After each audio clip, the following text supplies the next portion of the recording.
Hello everyone, আসসালামু আলাইকুম। Welcome back to my channel অশিনস কিচেন।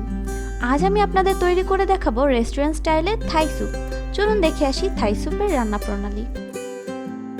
প্রথমে আমি 3টি ডিমের কুসুম ফেটিয়ে নিয়েছি। ডিমের সাদা অংশ দিয়ে থাই স্যুপ রান্না করলে স্যুপ ফেটে যায়, তাই আপনারা চেষ্টা করবেন সাদা অংশটা ব্যবহার না করতে। এখন আমি দিচ্ছি টমেটো সস 1/4 কাপ,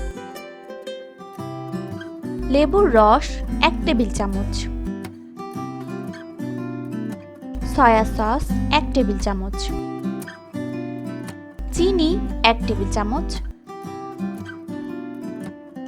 মরিচের গুঁড়া 1/2 চা চামচ। যেহেতু আমাদের মরিচটা অনেক ঝাল, তাই আমি 1/2 চা চামচ ইউজ করেছি।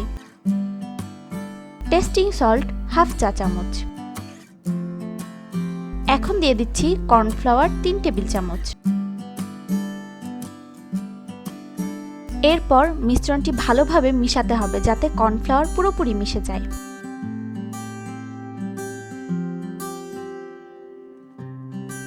এখন অ্যাড করছি 1 cup chicken stock. Chicken stock আপনারা বাড়িতে তৈরি করতে পারেন অথবা যে কোনো সুপার শপ থেকে চিকেন স্টক কিউব এনে ব্যবহার করতে পারেন।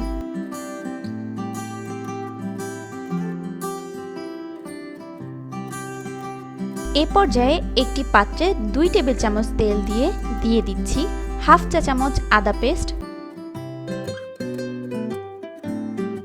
এবং 1/2 চা চামচ রসুন পেস্ট।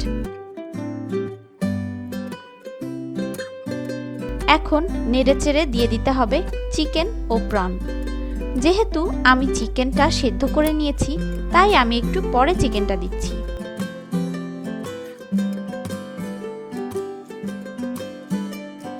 এখন অ্যাড করছি স্বাদমতো লবণ, 1/2 চা চামচ মরিচের গুঁড়া এবং 1/2 চা চামচ জিরার গুঁড়া।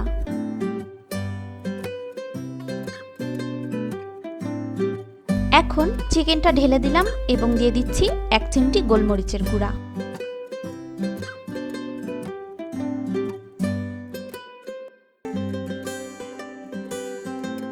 এ পর্যায়ে চুলার আঁচ কমিয়ে দিয়ে দিচ্ছি 5 কাপ চিকেন স্টক ও থাই স্যুপের মিশ্রণটি।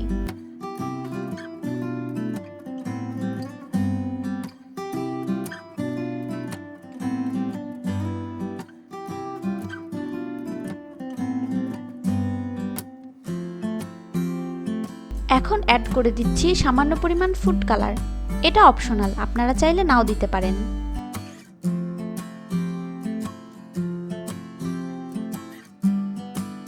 এখন চুলার আঁচ বাড়িয়ে বারবার নেড়ে ঘন হওয়া পর্যন্ত অপেক্ষা করতে হবে।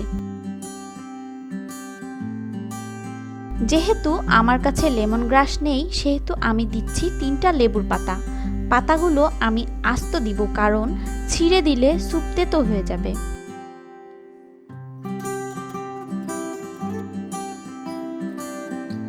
দেখুন থাই স্যুপটা কতটা ঘন হয়ে এসেছে এবং খুব সুন্দর একটা স্মেল আসছে। এ পর্যায়ে আমি অ্যাড করে দিচ্ছি 3টা কাঁচামরিচ। কাঁচামরিচগুলো দিয়ে আরও কিছুক্ষণ নেড়ে আমি চুলাটা বন্ধ করে দিচ্ছি।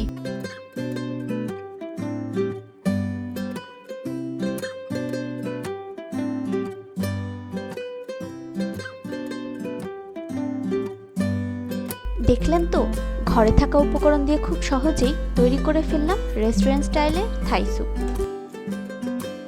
এই থাই স্যুপটি রেস্টুরেন্টের থাই স্যুপের চেয়ে কোনো অংশে কম নয়। আপনারা অবশ্যই বাড়িতে একবার হলেও ট্রাই করে দেখতে পারেন। আমার রেসিপিটি যদি আপনাদের ভালো লাগে তাহলে অবশ্যই লাইক এবং কমেন্টে জানাবেন এবং ভবিষ্যতে আরও মজার মজার রেসিপি পেতে আমার চ্যানেলটি অবশ্যই সাবস্ক্রাইব করে রাখবেন। ধন্যবাদ সবাইকে।